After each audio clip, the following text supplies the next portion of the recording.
अस्सलाम वालेकुम वरहमतुल्लाहि वबरकातुहू। दोस्तों, आज की वीडियो में हम बात करेंगे कि जब आप एक इंडक्शन कुकर के अंदर उसमें जब आईजीबीटी डैमेज हो जाता है तो आईजीबीटी आप रिप्लेस करते हैं।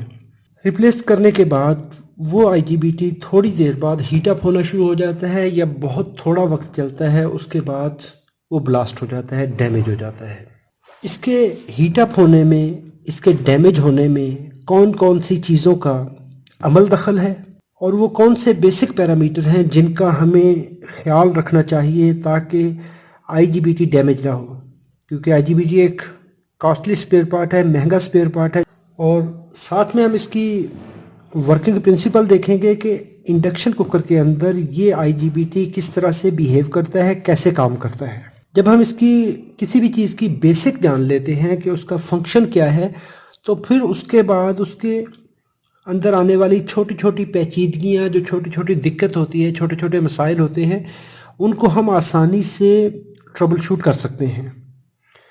दोस्तों, अगर मेरे चैनल को आपने सब्सक्राइब नहीं किया तो बराए मेहरबानी सब्सक्राइब कर लीजिए और बेल नोटिफिकेशन फॉर ऑल कर लीजिए ताकि मेरी आने वाली वीडियोस का आपको बर वक्त पता चलता रहे।